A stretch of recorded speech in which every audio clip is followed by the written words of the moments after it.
A graph of a function defined by y equals f of x is shown in the figure. Use this graph to sketch each of the following graphs. Part A, we want to graph the function g of x equals f of x plus 3. Graph the function g of x equals f of x plus 3. Notice that 3 is on the outside of the function. This is going to cause the graph to be translated up 3 units. Looking at the original function, we know the 3 is going to cause our graph to shift up 3 units for every single point. This goes up 3, this point goes up 3, 1, 2, 3, and this point goes up 3 as well.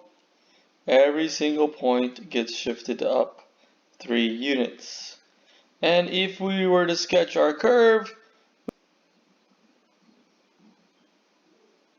it's been shifted up 3 units. In B, we notice that the 3 is on the inside of the graph, so it's going to cause our graph to shift 3 units to the left. 3 units to the left.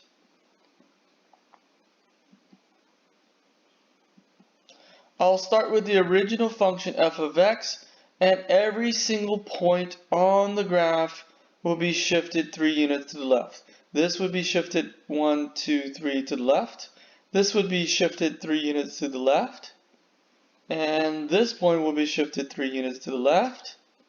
Every single point would be shifted 3 units. This would be shifted 3 units to the left. 1, 2, 3 units to the left. And we get a graph that looks something like this. The graph is shifted 3 units to the left. In part C, we're going to graph k of x equals f of x minus 2 plus 3. The 3 is going to cause our graph to shift up 3 units, and that negative 2 on the inside is actually going to move our graph to the right 2 units. So it's going to go up 3 units and to the right 2 units. So we'll start with the original function. We're going to go to the right 2 units. 1, 2, and up 3 units. 1, 2, 3. So each of these points are going to move to the right 2 units and up 3 units.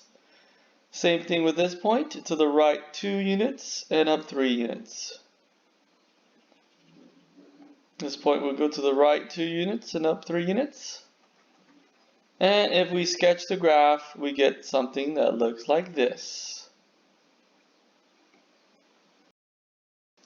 We're going to graph f of x equals negative f of x. So this is going to cause our graph to flip upside down, a reflection. This is the original function, and we're going to cause our graph to flip upside down. So these points are going to stay in the same spot. They're not going to be flipped. But this one will be, instead of the point negative 2, 2, it's going to be flipped to this point, which is negative 2, negative 2.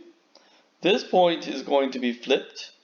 Instead of 1, negative 4, we're going to flip it to 1, 4. And this point's not going to flip, it's going to stay in the same position. So our graph is going to look something like this. And here's the graph for this function. It is reflected across the x-axis.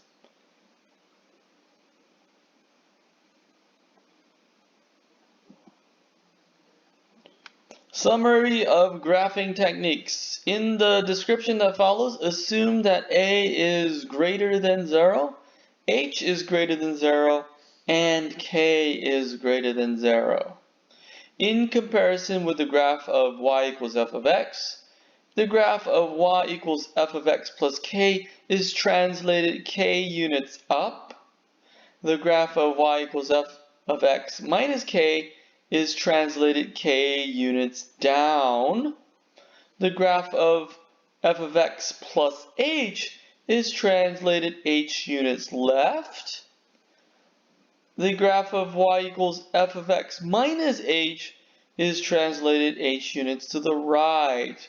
So number 3 and 4 are, remember, opposite of what you think. 5, the graph of y equals a times f of x is a vertical stretching of the graph if a is greater than 1, and it is a vertical shrinking if a is between 0 and 1. In 6, the graph of a of f of x is a horizontal stretch of y equals f of x if a is between 0 and 1. It is a horizontal shrinking if a is greater than 1. And in 7, the graph of y equals negative f of x is reflected across the x-axis, and the graph of y equals negative x is reflected across the y-axis.